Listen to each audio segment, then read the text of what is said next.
I want a podcast and I want to just like gripe about the game and also talk about the things I think are positive. But I want to have like serious conversations about it. I've been wanting to do this for a while and I can't figure out how. I don't know if either, this will actually be a good mini survey, a micro survey, but did either of you listen to that interview with the guy who's the current developer for the current game? I guess he's on the development team, but he's the lead developer. Mike Nutt or whatever his name is. No. Yeah, I did. I mean, not like the whole time with my full attention, but I did.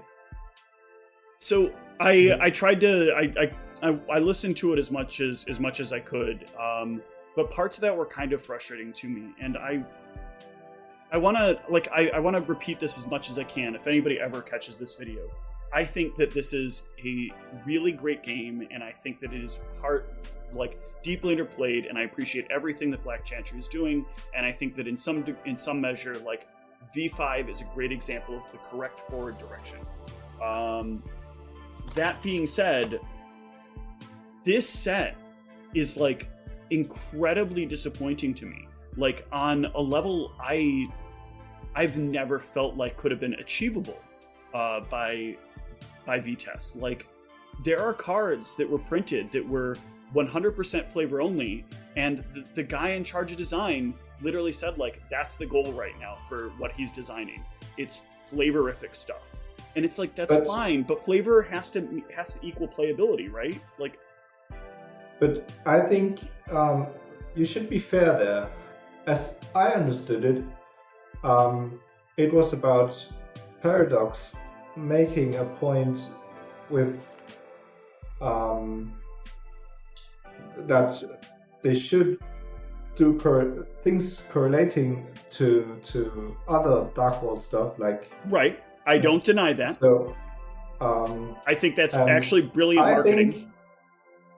Yeah, and I think, as far as I can tell, it might.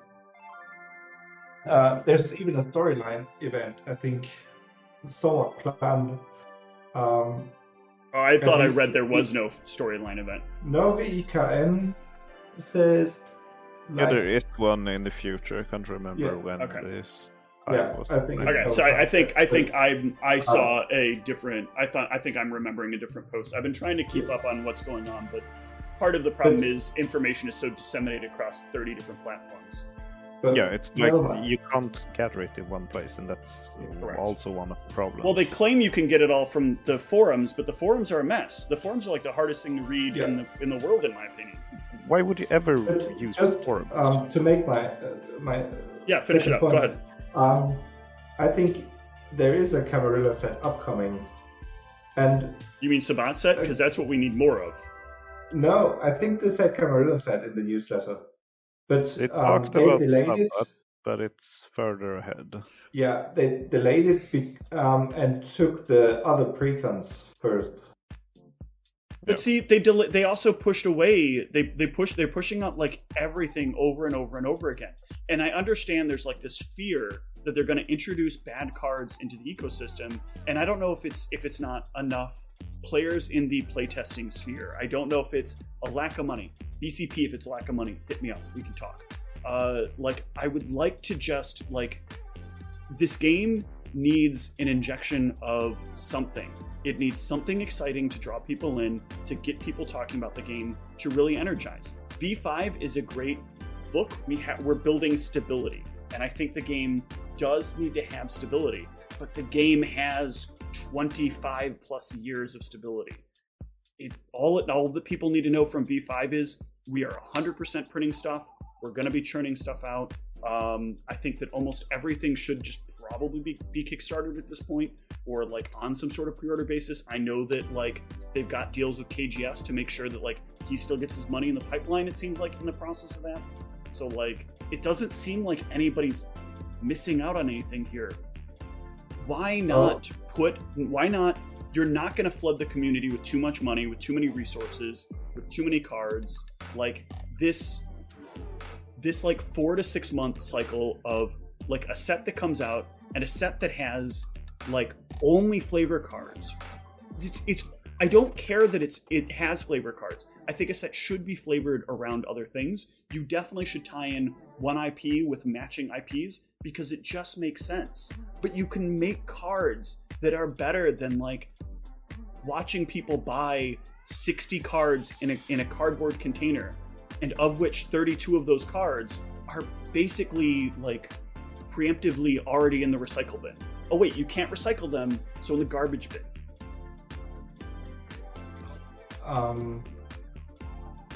I might have a different perspective since I started with V5. For me, it feels like every half a year is, for a company which is not, like full-time, not too bad. No, I need you. So what I need you to do there is I need you to hold on. I need you to reference my caveat that I said in there. The extra caret or asterisks that I had there. The asterisk that I added there is that has 60 cards, of which 32 are destined for the trash bin. Like, I don't care that they only do a set every 6 months. If the set has substantiality to it, I don't want a Magic the Gathering quality set where I only really want like 4 cards out of the set, and the whole rest of every box that I open is basically garbage. I want a set where at least 50% of what I buy is going to be like playable cards. And I'm not asking good cards. I'm just asking for playable cards. Like C-tier vampires are better than some of what we got out of here. I think it's like I do have I don't know if you can call it a theory or a hunch or whatever. Like the only thing which is not spoiled yet, which could be an equipment, is Ritual Goblet. And as many cards are referencing to non-weapon, non-whatever equipment cards, I think this might add a flavor to its own, like making it plausible to make a Fall of London game with 3 or 4 players only a thing, maybe just for one time or for 2, but I feel like there could be something hidden we don't see yet. Sure, I understand that the storyline aspect is a valuable aspect, and that like that adds some level of like interesting and allure. What they could do would be adding some not yet reprinted cards, like correct anything. For example, like with Stanislava, which is the deck, and then there were like 10 reprints. So I feel like that's a missed opportunity. Correct.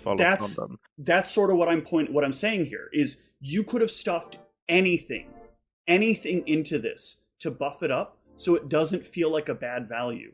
Instead, we just got flavor cards that sure they're flavored well, but they don't play. We could have gotten reprints of like any number of cards that really deserve reprints. Like you and I literally the other day went over animalism cards in V5, and they consist of basically nothing. You could have printed lots of animalism cards, lots of dominant cards, lots of Auspec cards, like just reprinting stuff so that it existed once again in the ecosystem. Like, but it's just completely a lost idea on the idea that like putting reprints in a thing is useful. I can name like 100 cards I would like to have right now that I don't have to go on eBay and pay $30 for because they're actually reaching like Magic scalping levels.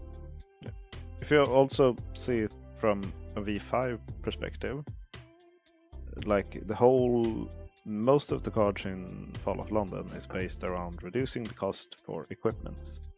Non-weapon, non-electronic equipments. Yeah. But there's no equipments in V5.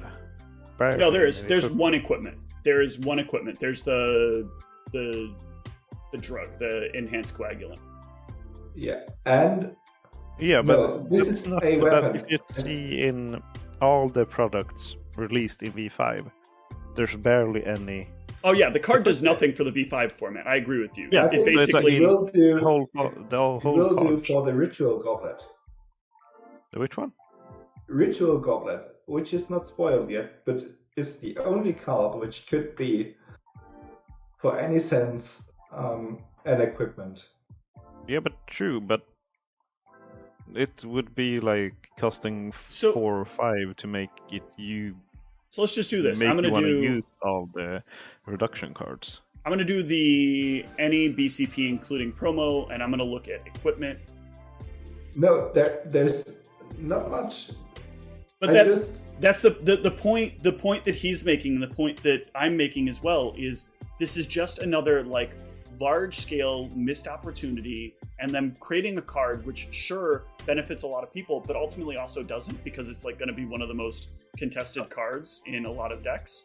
And the point I'm trying to make is, I totally agree.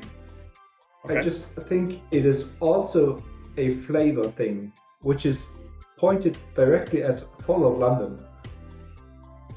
Yeah, but that's a bad way to release product when you have people begging, literally begging you to put more reprints in your product. And anything that you put in this product can still be flavored. It can still be flavored. These vampires are going to have used their abilities during the Fall of London. Or did they not? Were they just running around all Caitiff style, like, or Thin Blood style, like unable to spend any blood in order to do anything? Like, I don't think that's the case, especially not for Queen Anne and Mithras. Like, I imagine there should be dominate all over the place. I'm sure there was equipment stealing, so why is there not obfuscate cards? Why is there not animalism cards that do it? Like, you can put cards in that are themed, don't even have to be new cards, that are existing cards that are reprints that are like this thing that happened in the storyline. We put it in there to like fit with the whole storyline concept. It's missed opportunity from a game developer standpoint. And it's so hard to believe for me that like this could be a step that is missed by BCP. Considering, like, I know they're young into the game, but like I think that any game store owner would agree with me on this. Any like former or current game store owner would be like, all my players want reprints. Where are the reprints in this set? Or why aren't we getting any reprints in this set? With this, I agree. Okay, I thought you were saying like that just was supposed to be a set with cards themed for the story. Yeah.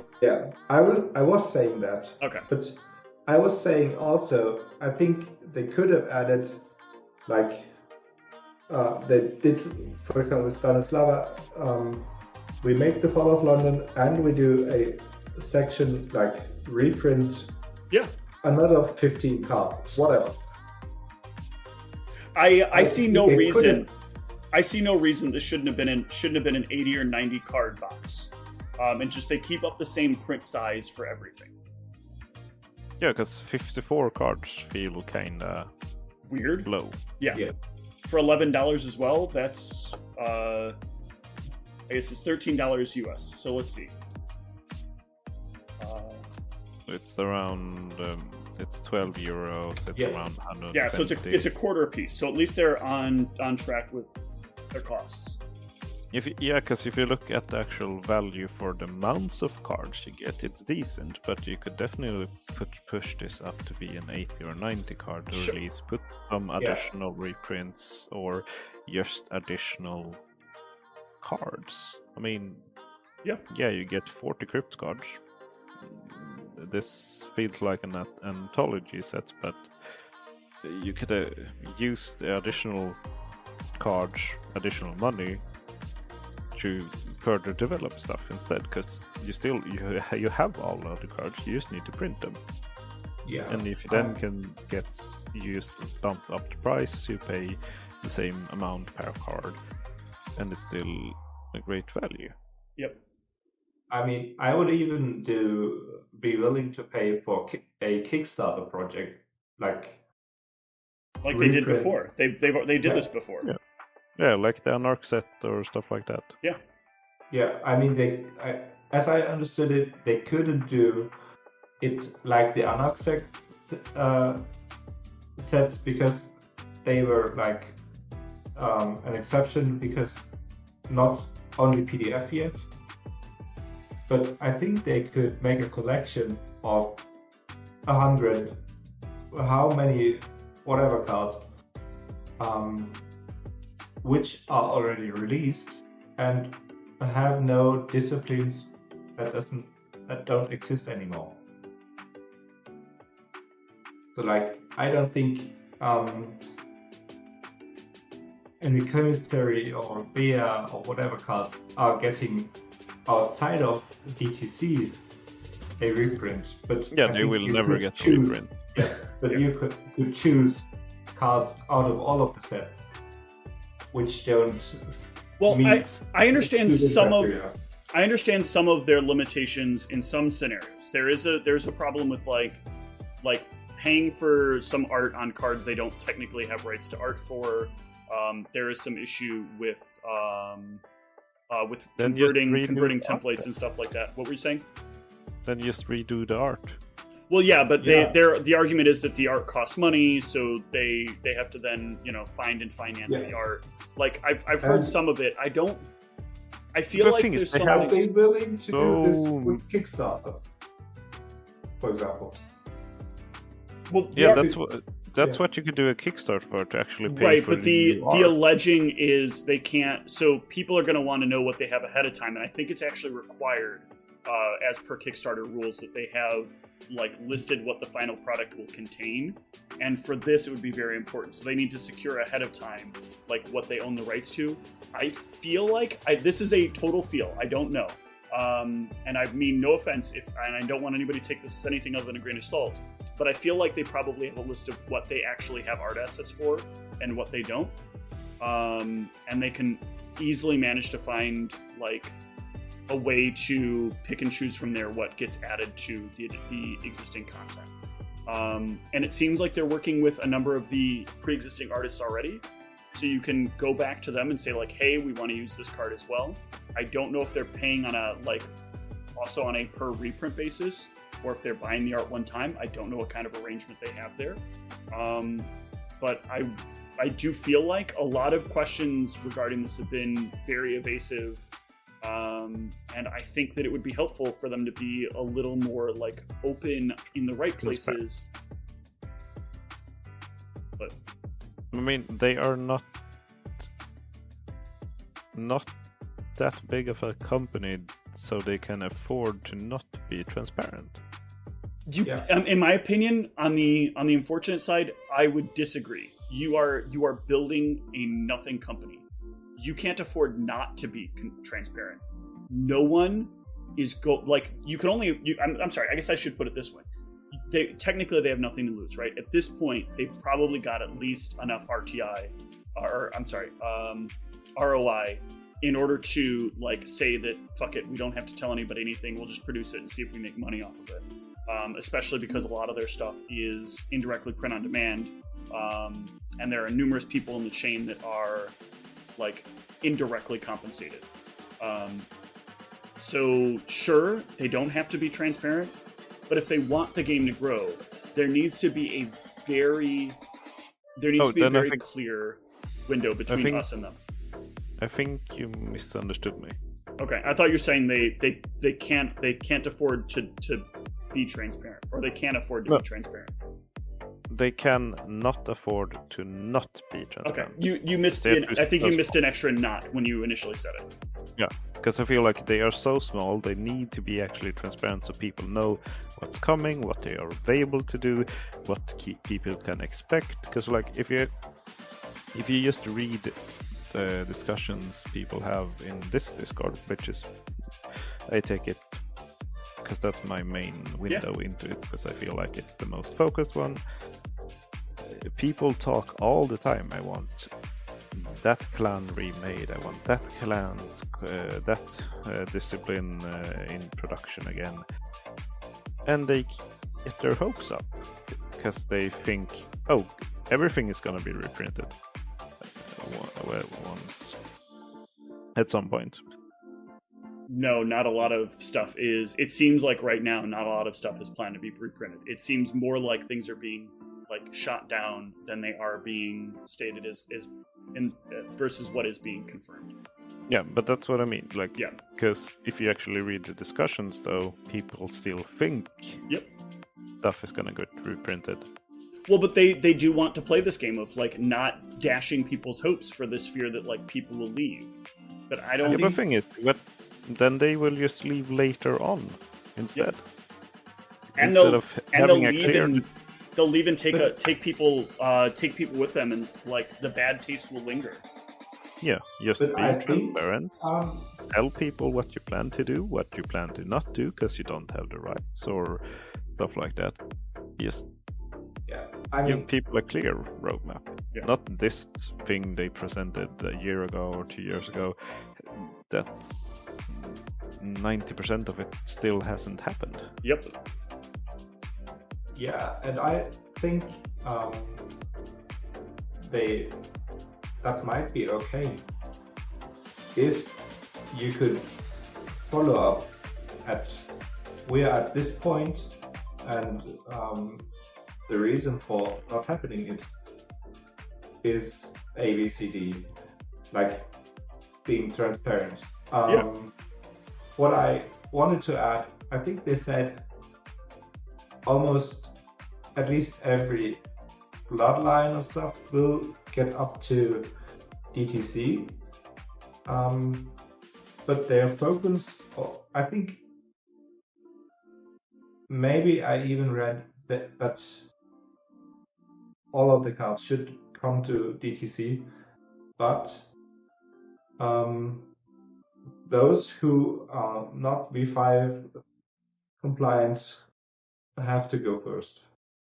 Right. Because they have no other way to get reprinted, but I'm sure of that. So I want another thing that I want to say is I think that print and play is both a blessing and a curse on this game. I understand like right now not wanting to print core discipline cards or put core discipline cards in print and play.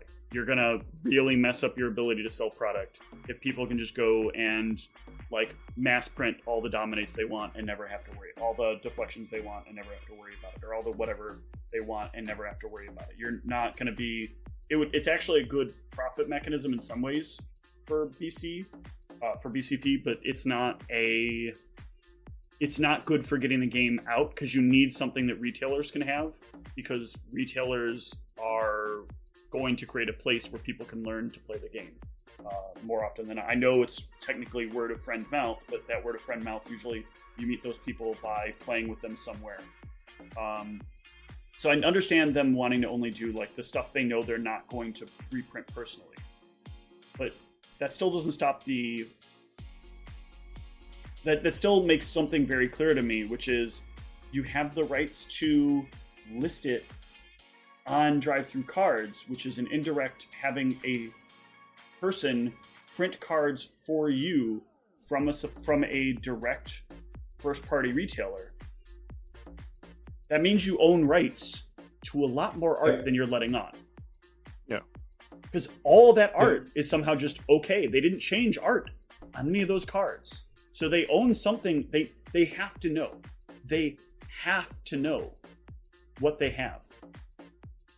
Yes, they do. So it would be strange if they didn't.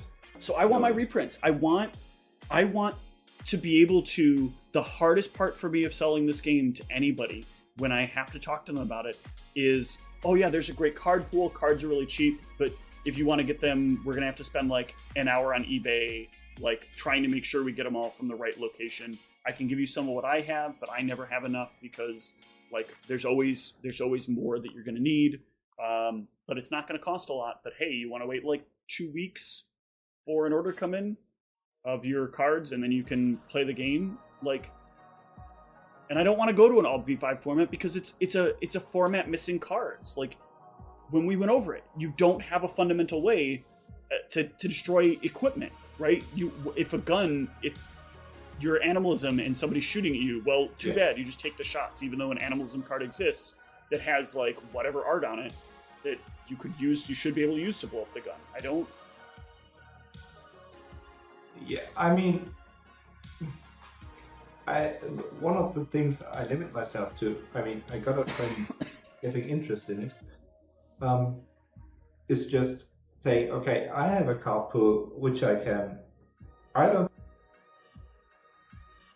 Yeah, I mean, playing B5 decks or BCP only decks against decks with non-limitations is sometimes kind of hard.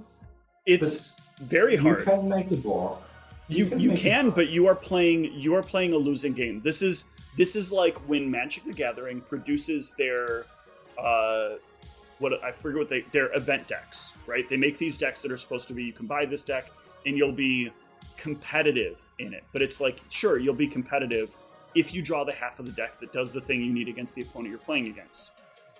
Some of those decks, right out of the box, like the Asimite deck out of the box, is 2 whole different decks that have been cut in half and then had their bottoms flip-flopped.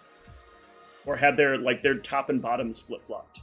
So they're just like, they're a mess. Like, I've multiple times, like when I was demoing the game, it was like, okay, well, what decks are actually balanced against each other? And I thought I had a good idea of it, and I was still wrong because there's just gaping holes in like what one deck does that the other one like doesn't. And I don't mean like as a weakness. I mean like the deck suddenly becomes like the Asimite deck goes from like, I'm a combat deck to, well, now I kind of want to bleed, but I also kind of want to like do this other thing. Like, it's a mess. And the Gangrel deck is the same way. I think the Set-Tite is the most consistent. I think straight out of the box, the Set-Tite deck is going to win most of the games that it plays because it just doesn't deviate from what it does. Maybe go ahead. It's quite a fun perspective into, because also you can take a V5 deck straight out of the box and win a tournament with it. So some of the decks are good. Hold on. This is a fallacy that I cannot take about this game. We have watched numerous events, or not watched, but we have seen the results of numerous events where tournaments are won because somebody got 4 BPs and a table win, and everybody else got 3 BPs and a table win, and the final table drew out to no one getting any VPs. That's not a tournament winning deck. That is like not entertainment. And in my opinion, that's like a lot of what right now is kind of happening. And so yes, you can get the one table win that you need to get into a final and then win a tournament. I think that that's fully possible. Do I think that's likely in a like economy of scale situation? No, not at all. You're going to be far too inconsistent in your games, and you're not going to end up getting to the destination that you want to. This is why in most tournaments, what we really just see is girls will find liquidation, legionnaires, and some variant of a rush deck that for some reason never seems to intelligently rush where it's supposed to. Depending who plays it. Yes, because sometimes they do just win, and that's when you look at it, it's mostly because they did things correctly. But yeah, because if you look at like, I'm not sure if you're that up to par with the European scene. I mean, I saw the stuff that was in the last newsletter, where it was like 4 or 6 tournaments where like there were at least 1 or 2 copies of each of the decks I listed there. Yep, definitely. But just to the point, it's really a lot about the diversity in player skill as well. Correct. I never want to take away from a player's ability to play a deck. No. And that is gonna be so much more apparent in a game like this where you have access to all the cards, rather than like Magic, where the cards constantly evolve and the meta changes and stuff like that. Because sure, but if you take the reigning Finnish champion, can't remember the name. But he's been playing the same deck for years and still consistently winning. Sure, but that to me is also a mild problem. Yeah, but if the deck is evolving, I don't mind. But if the deck is like set in a perpetual state, which a lot of decks right now are, I'm a little tired. I am. Yeah, that's I don't what even. I mean. You don't have the meta changes. Yeah. Okay. Because of that, and I think that's kind of what they need to do moving forward as well. They need to develop stuff that actually gets people to play other stuff. Well, you don't have to limit cards and stuff like that. You have to print new cards that make you want to play something else, and then keep it rotating. Like right now, it's not that good a time to play girls, but in a few years or like a couple of seasons, this meta is this right now, then girls will actually work again. Or you just have to figure out what it is that's stopping it to evolve around it, and then be able to do what you need to do. Yeah. But we're not seeing that. No, exactly, because you see girls, you see legionnaires, you see Enkidu getting played all the freaking time. Yep. And not a whole lot else. You might see a couple of other decks at the table that are like interesting and unique, but they're usually not placing. And so if we look at the new stuff they're printing, it's like, well, you have these operatives that are not going to do anything. You have that unique mortal that's probably not going to do anything. And like, why are they even printing it? Because they will just not get played. I would like to do it when it's released, a Fall of London game with you, like Fall of London only. You can't do Fall of London only. BCP and Fall of London, like V5. So if you're going to do this because of the implicit weakness, we talked about this before. It has to be V5 forward. I think just V5 forward. You cannot do anything before V5 because I will tell you that the game will end because Stanislava will win. Yeah, but I think I'm willing to see like that they're suggesting, like, if my assumption that Ritual Gauntlet is offering a winning condition or something else, like a new style of play maybe being worthwhile for 1, 2, 3, 4 games. But the thing is, there's not going to be you're not going to get a new style. What you're going to get out of it is, if we do V5 forward, you're going to get Asamites that are going to win. You're going to get followers, which are going to place really well, and you're going to get nothing from this new set being played. No, I really mean, like, there are factions in Fall of London. These factions are being represented in the box. Oh, you mean like Operation Antigen and stuff like that? Or exactly. Yeah. If they actually made something with that which made it interesting and worthwhile playing, I would be down for it. But if you look at ECTU Operative, it's a mortal with 3 life, 1 strength, 0. It costs 3 pool. Oh, 2. It costs 3 pool. It's he costs 3. I'm looking at him right now, Martin.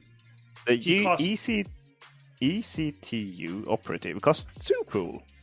Oh, I thought you kept saying the unique one. No, I I'm said sorry. you are looking at it. Gotcha. I missed the part where you said you are. That's the part that I was missing. Okay, no. Sure. ECTU Operative. Yes, I'm looking at him now. 2 pool. Still too much for this card because it doesn't bleed. It got decent life. It has strength. It has no bleed. If it had, it might seen play. But now it's a worse ally. What does he do again? He basically has a Saturday night special. He's carrying a very large, very powerful weapon, which honestly, like, would probably do about 3 range. He's the equipment getting guy. No, that's the unique one. The non-unique one is just bad. I mean, the unique one is also like kind of bad at 3 life or at 3 pool cost, but he's at least closer to an acceptable price. Yeah, and as soon as you use it, it's a 4 pool card. Yeah. I mean, my interpretation is, as I've said before, that there's synergy in between the Fall of London card, which we don't see yet because we don't see all the content. There's not enough cards. So I can't imagine out of what we've got 3, 6, 9, 12, 15, 18, 20, 21, 24 or 23 of the cards spoiled right now. Out of 40 divided by 2 and 14 divided by almost 2, so 20, 30, 31 cards, 35 cards maybe. So we've got more than 80% of the set spoiled. Okay, we haven't seen the cultists, we haven't seen the mobile HQ, not the ritual goblet, not the Mithraeum, and not the Valerie DS. Those are not enough cards to make this set suddenly become cohesive, or not cohesive, but like playable as a thing. In a V5 format, it would. Yes, but I don't think it's going to change the flavor of the game unless you're just going to mandate that people have to play like. Yeah, but no, but the thing is, if you see it as a V5 format, it's gonna do something new, because all the other V5 stuff is just re-establishing clans and stuff that's actually on it still exists. This is my point. I think this is what Jan is trying to get through, because if you look at the V5 format, the Fall of London actually does something interesting, depending on what the cards we haven't seen yet does, because it establishes a new way of playing. It's like it's not a new way of playing because it's allies, it's equipment, it's nothing new there. But since they have an established keyword, Operation Antigen, it can actually do something new and interesting. But as soon as you put it against every other card that there is, it's not going to be played because it's just worse than every other card that is actually available. This is my point, thank you. Right. Yeah. I got that part of the point. Now I would like to offer the argument that I'd offered originally.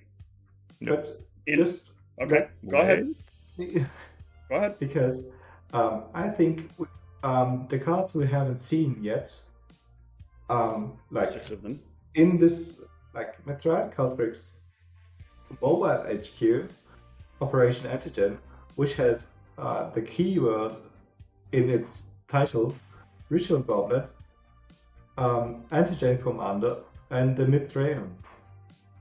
And I think they haven't been spoiled for a reason, because they really could, if you limit on V5 and BCP card pool, really do something new, or maybe add a new play style. Yeah, I can agree with you there, but the thing not against everything else. A big missed opportunity in Fall of London is actually adding more reprint cards. Yeah, they could have done this whole style and combined it. Give us like the V5 stuff and give us more reprints. Then it would be a really good deal, because you would have get a full set of cards that would be available to make new decks with the available V5 decks and stuff. You could do interesting stuff with it, and also get reprints so you can get something out of your old decks as well. So we're talking about 5 cards. We're talking about one which is clearly an ally, and based on the printing of the other 2 allies in the set, I don't have high hopes for an ally to be aggressively priced. It seems insane to me that if you are a company that wants to sell product, you would lead with your 2 worst allies and then have your 3rd ally be like the game-breaking ally. It would seem to me that you'd want to lead with some hype, like you did with Abraham Mellon, like you kind of did with Oscar. Like, these were really good cards, like you did the Shard. These are cards well worth premiering and really getting people like excited about it, right? And then things kind of fall down from there. So I don't see the Cultist being anything exceptional. Mobile HQ sounds to me like a vehicle piece of equipment that will have the Operation Antigen keyword and probably have something to do with like either giving out the antigen or interact some way with other Operation Antigen cards. It will probably be some equipment that you have to get that's a vehicle that will do something with Operation Antigen cards. Ritual Goblet may be as bad as actually needing Mithra Cultist to do it, but again, probably a piece of equipment that you have to get. Probably on paper will seem really powerful.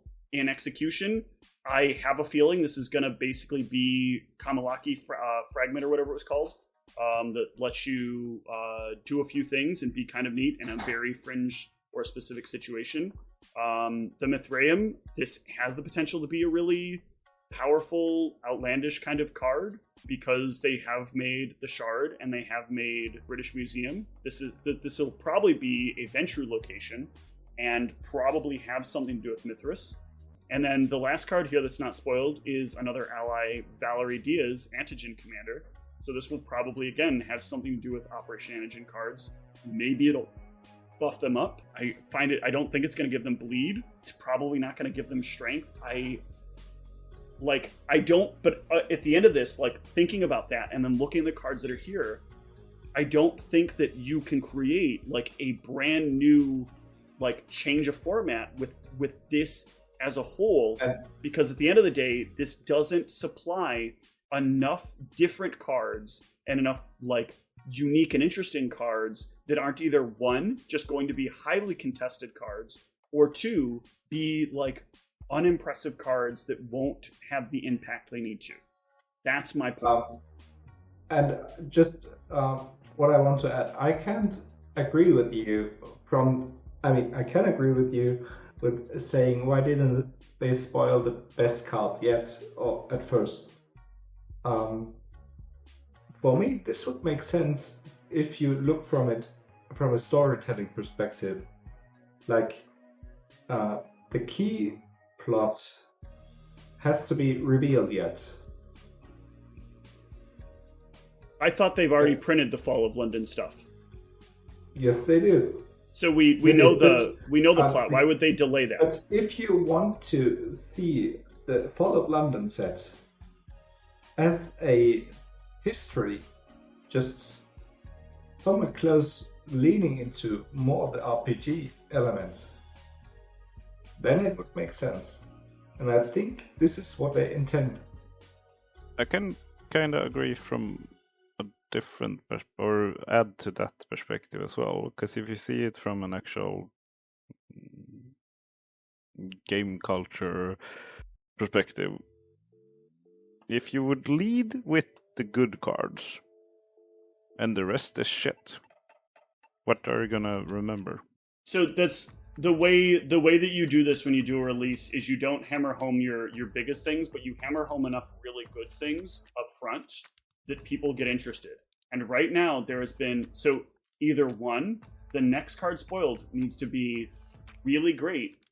I mean, like, exceptional, equivalent to Shard power level or Oscar power level or British Museum power level in power, or you're just making it seem like the overall actual card value, not card cost, card value is diminishing swiftly. And in my opinion, I really don't see the Cultist being that valuable. I think the best card that will probably be in here might be Ritual Goblet. I think that overall, though, nothing about Operation Antigen has me even remotely interested, and one of the things spoiled is a unique ally, which should have me interested immediately. Yeah. The thing is, I've never been a fan of allies because they're usually just overpriced. Mm-hmm. Unless you're playing, what's it called? The Scourge. The Emerald Plague. Legionnaire? Yeah.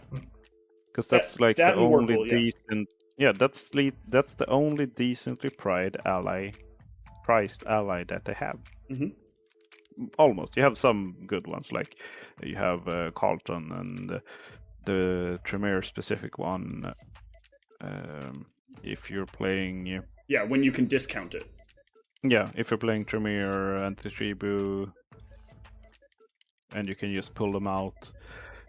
without having to recruit them and stuff like that. You have to actually do something interesting with allies to make them actually interesting to play, or Right. decent enough to play. That's my opinion. It's a bit of a derail, but I still think the cards they haven't unveiled can still be. It should be on the British Museum and the Shard level for this set to be interesting. If it's like the enhanced coagulant or ECT operative, it's dead on arrival. Yeah, but that's what I don't want to see. Like I want to see like this be one of those things where I'm wrong, but I'm not feeling it at the moment. When I look at what we have here, I mean, I'm just kind of disappointed that like a lot of these cards don't seem even C tier cards. They do seem like they're just auto trash. And I understand the flavor idea, but this doesn't, to me, create like a new and interesting way to even play the game in a vacuum. I think that some of these vampires are really killer apps for decks, right? I think that 100% I understand part of why Oscar is in here and not in V5, because Oscar makes a Nosferatu player need to invest in this product. I understand completely why the Shard is in this product and not V5. The Shard is also in London, but also like this effect is really powerful. People are really going to want this card. I would say that Richard DeWard is yet another like the Nosferatu could really use this card kind of card. But when I just keep going through here, there's not a lot of other vampires that I say that about, except that I think that like Lady Scarlet Churchill is the best Toreador that's ever been printed. Because you can play her, Villain her for 5, and she doesn't even have to you can play her, Villain her for 4, play a Grand Ball, and she can just be there and be better than any Toreador you're going to play because she's also not tapped. And has Dominate to bounce bleeds for you. So... Yeah, that's the biggest disappointment of this set. It's the vampires, honestly. Yeah. You have Oscar. Yeah. Mithras, she's cool. But then you have like... Oh, you have Camarilla Bruya. Abraham. Yeah, Abraham is also nice. But he's also an 8 cap with not that strong of a special card. Yeah. Next. Yeah, you get +1 hand size. That's about it. But then if you look at Valerius, not gonna play that because why would you waste an action? Where's even the stealth? Why does it need stealth? Exactly. It's a non-stealth action to steal a title. As a venture. Yeah, it's a venture. Like do something. The Guardian, as what they've shown so far, he does not have any support and he's non-unique. He's not unique. He is unique. He is unique. Yeah. He is unique. That's what I was... If he was non-unique, it could be interesting. I think if he was non-unique, though, he would be broken. I think that's where the line was drawn. But it still would be interesting. I don't disagree with you. I still like the Guardian. This to me seems like the best Nosferatu enhancement set that they could have possibly released if you're willing to pay $13 for the Nosferatu cards in it. But yeah, definitely. But it's like you're gonna get 2 of each. Right, so you're gonna need to buy 4 of these or 2 of these to get what you really need. At least 2 of each. 2 of it. Then it's just that it's inconsistent as well. Like all the Bruyas Camarilla, but we just got V5 where almost all the Bruya is Anarchs. Yep. Yeah. And now we have 3 Camarilla vampires that, they are good. Like Shanghai is really good though. Adelino is not good. Who? Yeah, but the guy with thaumaturgy. What? Which one? The 5 cap with thaumaturgy. Adelino? Yeah. I mean, it's kind of a really good special text though, for a combat-focused clan. I mean, but Who's gonna be afraid to block? Yeah, he's too old. That's the thing. Yeah. Or he's too expensive. That's the thing. I think for me, what an interesting vampire yet is Darius, because he fits into my idea with a. Why should he be able to steal this exact equipment type, which hasn't played any role before, only with Fall of London set? So, I think that Darius is... I don't think it's a bad card. I think the effect is a non-irrelevant effect.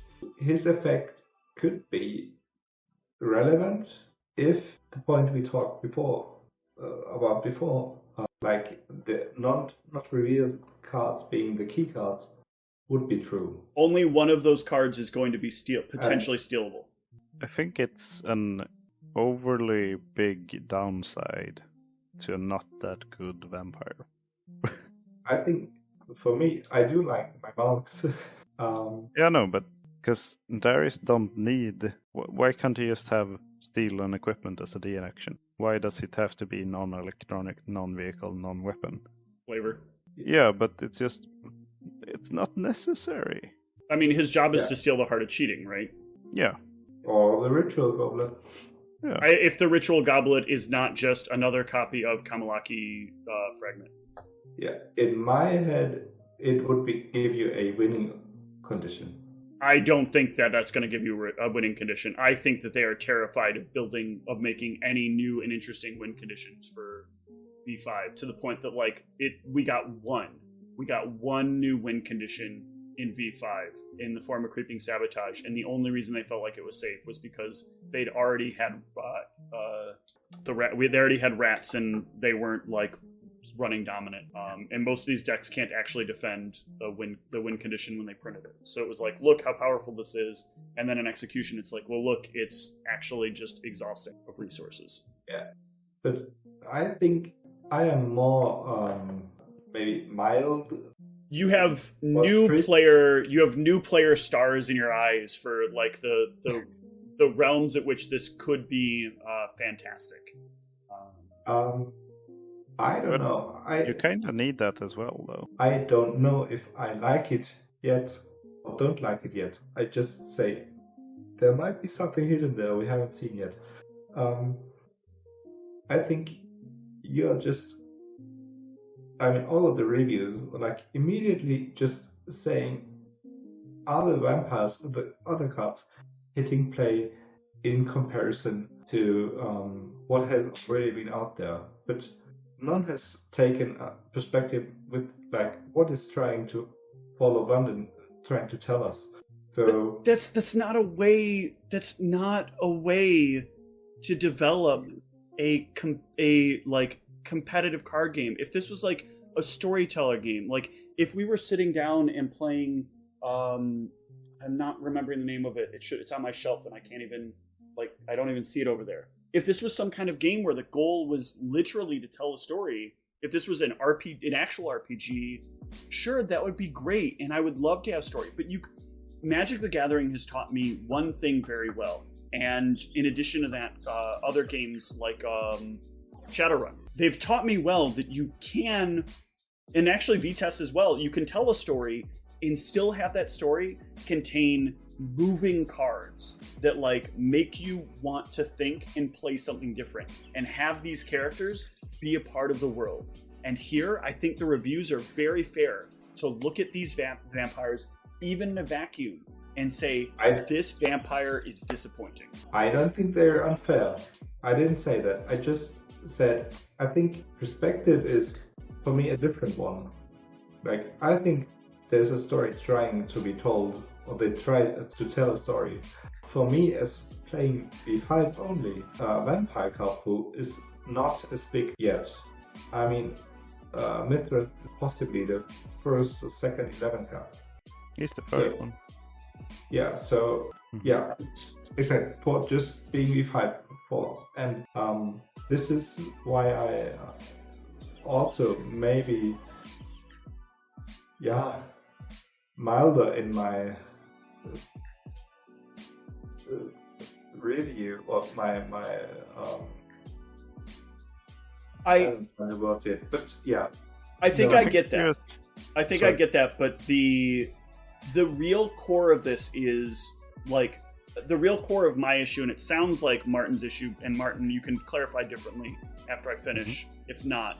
But it's that this set represented a lot of like potential, and for people who really wanted to see the next set to follow V5 be something that really like put the pedal down on this game and really catapulted it into another realm with things like reprints, with things like cards that are going to like improve the existing meta. Like, we don't want to have to look forward to the eventual future of a full V5 format and what that can be. We want to look at the now in selling the game in the now. And this set lacks the reprints. It lacks the overall card quality that we would expect, and that would make it so that when presented to the mass market, people are going to feel like they made a good investment in buying these cards, and they can tell people that are playing the game also that they should make the investment and buy these cards. Martin, your thoughts? The main thing I kind of feel is really lacking is, if you look at what they've been doing V5 and forward, is they've been introducing small stepping blocks or building blocks for clans that have been struggling before. If you take Nosferatu, they got Creeping Sabotage. Yes, it's a clunky card, but it is an actual win condition. If you take Bruya, which has been struggling to find something decent to do since the beginning, they gave them really well put together deck and crypt with the new Anarchs, and they gave them tools that they could use and that every other Anarch also could use, with the bounce and wake. And it made something interesting. Yeah, it was a reskin of second tradition, but it's still something. Oh, I can play Bruya effectively, and I can have fun without like trying to bleed into a wall and do nothing. I can actually defend myself, which is mainly the biggest downside to any deck. If it can't defend itself from the most basic of action, which is bleed, it's not that good of a deck. But if you then look at Ventru, which is, to my opinion, is the one they missed the ball on the most. Like, the new Venture deck isn't that fun. Yeah, you got Princess, you got some new interesting stuff to do like that, but they still do the same thing they always done. They want to vote, they want to grind, and they also just want to do multiple actions at the same time because they got Freak Drive. It's not interesting. And then if you look at Gangrel, here we have two new Gangrels. One is Anarch. Same issue there. All the Gangrels went Anarch, and then we just got the random Camarilla again. But it doesn't do anything to push them forward. Yeah, they got some new cards in the Gangrel deck, but they still have the same problem. Yeah, they can fight, but they're not the best fighters. They have no win conditioning, and they have no way of actually gaining a win condition. They do have a win condition. If you have Creeping Sabotage as win condition, they do have Constant Revolution, which is it's powerful. A really okay. Hold on. Hold on there. No, you go, Martin. Constant Revolution is not a win condition. It's probably the reason you're gonna lose the game, because every player's turn is gonna take longer as the game is running, and you're already a slow moving clan, so it's a trap. Not to mention you're now punching every player at the table instead of just one player at the table. Yeah, also that's what's the best part about Creeping Sabotage. It was just your prey. You could play a defensive deck, a wall deck, or a wallish deck. Also, to me, still only hit your prey. Yeah, to me, any card the Zemitzi would be able to play better and be more successful at as well is not a card you call a win condition for a group. If you can't block the whole world, which the Gangrel definitely can't, because as you and I have talked about before, animalism doesn't get you past 3 intercepts. And I guess Gangrel get 1 more because of the card that also gives them their own second tradition. Then you're just not gonna get there. Like, and they can't. Like, they should be able to torporize without problem. I see Gangrel decks struggle to torporize vampires with ag hand damage. They don't have to do all the work that Bruja do. The problem is they just don't have a grapple card. And when they do have a grapple card, their grapple card, people just dodge with the alternative like option. They need something. But that feels like a conversation, a whole different conversation. Yeah. You can have a whole conversation of each one. And then if I finish my but then we take my favorite clan, Toreador. And it's like, why would I ever play V5 Toreador? But she's not bad. Yeah, she's a good vampire, and she gets Auspex, which is lacking from the other ones. But it's still, I said this during the game as well, the V5 Toreadors are just worse than the other ones. Yeah, you get Fortitude, so you can play Forced March sometimes. Well, part of it's because there's such tiny caps, right? Yeah, they're good in that aspects that they're lower cap. The highest cap is like an 8 with a built-in bleed, built-in title, all superior and fortitude. So yeah, they got good vampires. But if you just look at the older Toreador cards like Raphael, Alexandra, the AAA decks, like they just perform better. Well, I think a lot of that is they're just not a real clan because of this. Like, First Blood and New Blood don't really give them much. I mean, you get Epicasta, who's obviously really good, but yeah, I'll agree. Like, the discipline spread is very bad when you look at them. If you do V5 forward and not BCP, including promo. If you go back a little further, you can almost put together a whole really decent deck there, because you get both Monty and you get Raphael and you get, because I think the Dominate version is actually really good if we're doing an all BCP system. Yeah, definitely. But again, then what we're doing is we're introducing Stanislava, and so it doesn't matter. The equation shifts dramatically anyway. Since her deck is a finish deck, and everybody else would be building something with cards that they need that are missing. Yeah. So if you just look at V5, like Toreador kind of needs something to make them worthwhile playing. I play them because I love Toreador and I want to make them work, but it's not what I would play if I wanted to win. Yeah, it is sad. It's such a good concept to give them the fortitude the way they did, but you are like stuck in that position of, well, what do I have for getting by? And I feel like you're just stuck. They want you to play Grand Ball so badly. So your answer is actually coming in Fall of London, I guess. Just play Lady Scarlet and you'll be good. Then you'll bounce. But I don't want to. That's also the thing, Dean. I want to play Toreadors. I don't want to play Ventru. Yeah. Then I would play Ventru. I mean, yeah, it's a one Ventru card, but still give the Toreador tools, not introduce something else. Like, I guess it's a story perspective that she helps Toreador or impersonating or something like that, but it's not what they need. No, I think, again, new player, like, what did Steve said? A stars in the eyes. For me, when I started playing V5 out of the box, like the 5 decks, with my friend and his wife, we had real trouble to actually understand what the cards do.